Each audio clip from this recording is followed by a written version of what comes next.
अस्सलामु अलैकुम वरहमतुल्लाहि वबरकातुह। दोस्तों, उम्मीद है आप तमामी हज़रात खैरियत से होंगे इंशाअल्लाह। अल्लाह की बारगाह में दुआ है कि मौला करीम हम सब मुसलमानों की नमाज रोज़ा को अल्लाह अपनी बारगाह में कबूल व मकबूल फ़रमाए। कमेंट बॉक्स में आमीन लिख दीजिएगा, क्या पता अल्लाह ताला किसकी दुआ कबूल कर ले और हम सब के हक़ में बेहतर हो जाए।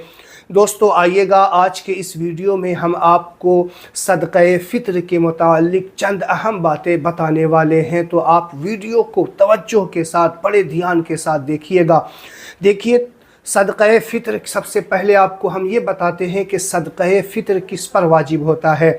सदक़े फ़ित्र जो है साहिब जो निसाब है उस पर सदक़े फ़ित्र वाजिब होता है, और अगर कोई साहिब निसाब नहीं है और वो भी फ़ितरा देना चाहे तो दे सकता है, सवाब होगा, लेकिन उस पर वाजिब नहीं होता है। और जो साहिब निसाब है वो नहीं देगा तो गुनहगार होगा।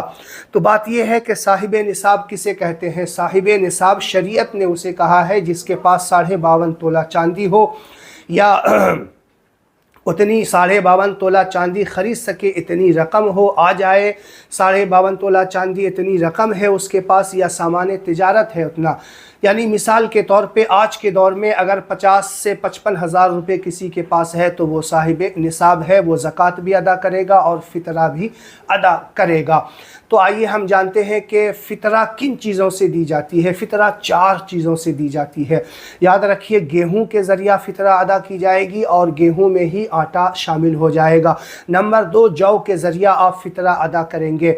नंबर 3, किशमिश के ज़रिया। नंबर 4, खजूर के ज़रिया हम जो है फ़ितरा अदा करेंगे।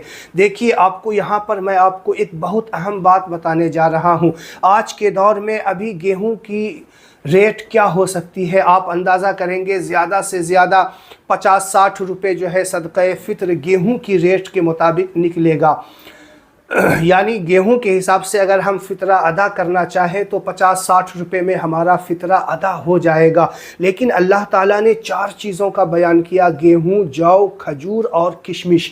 आप देखिए, किशमिश का भाव लगाइए और गेहूं का भाव लगाइए तो दोनों के भाव में बहुत फ़र्क मालूम होगा।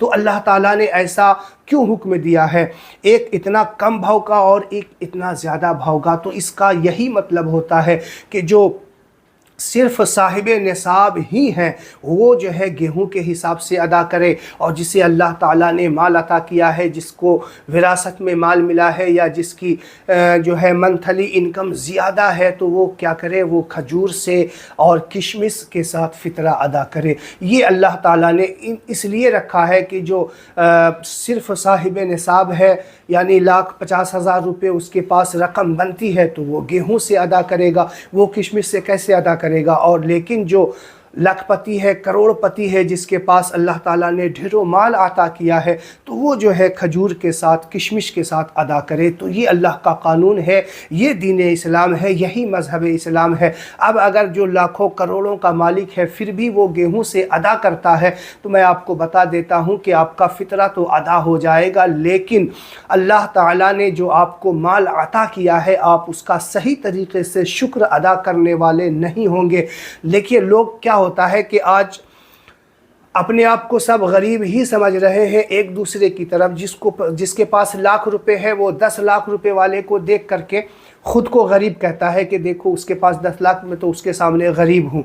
10 लाख वाला करोड़ वाले की तरफ देख करके अपने आप को गरीब समझता है, तो ऐसा नहीं है। शरीयत ने गरीब उसे कहा है जिसके पास जो साहिब निसाब नहीं है, यानी आज के दौर में 50,000 से कम यानी 40,000 से कम जिसके पास है तो वो गरीब है। 50,000 के समथिंग है तो वो साहिब निसाब है, शरीयत में वो गरीब नहीं हो सकता। तो मैं गुजारिश यही करूँगा कि जो साहिब माल है वो किशमिश से, खजूर से फ़ितरा अदा करे, ताकि अल्लाह ताला ने आपके माल में जो गरीबों का हक़ रखा है सही तरीके से उस तक पहुँच जाए। देखिए, गेहूं के साथ अदा करेंगे तो फ़ितरा तो हो जाएगा। देखिए, अल्लाह ताला को जो बंदा जिस हिसाब से पसंद करता है, जिस हिसाब से اللہ تعالیٰ کی بارگاہ میں امید لگاتا ہے اللہ تعالیٰ اس کے ساتھ ویسا ہی برتاؤ کرتا ہے، اسی انداز میں اللہ تعالیٰ اس بندے کے ساتھ پیش آتا ہے۔ تو اگر آپ گیہوں کے ساتھ فطرہ ادا کریں گے جو مالدار ہیں، تو وہ آپ اس کا مطلب کہ آپ غریبوں والا جو کم درجے کے صاحب نصاب ہے اس والا جو ہے آپ اللہ تعالیٰ سے امید لگاتے ہیں۔ تو یاد رکھیے اللہ تعالیٰ نے آج آپ کو مال عطا کیا ہے تو آپ جو صحیح طریقہ ہے اسی طریقے سے ادا کریں۔ اگر امید آپ چھوٹی لگا رہے ہیں اور مانگ بڑی رہے ہیں تو اللہ تعالیٰ کیسے دے گا آپ کو؟ امیدیں بھی بڑی لگائیں اور اسی انداز میں آپ راہ خدا میں خرچ کریں، کیونکہ زیادہ اللہ نے دیا ہے تو راہ خدا میں زیادہ خرچ کریں۔ امید ہے آپ کو بات سمجھ میں آ گئی ہوگی۔ پھر بھی کوئی کنفیوژن ہو تو کمنٹ باکس میں سوال کر سکتے ہیں، انشاءاللہ آپ کے سوال کا جواب دینے کی کوشش کروں گا۔ تو جو لوگ میرے چینل پہ نئے ہیں اور میرے چینل کو ابھی تک سبسکرائب نہیں کیا ہے تو میرے چینل کو سبسکرائب کیجئے، لائک کیجئے اور ثواب کی نیت سے اسے لوگوں تک پہنچائیے، شیئر کیجئے۔ السلام علیکم ورحمۃ اللہ وبرکاتہ۔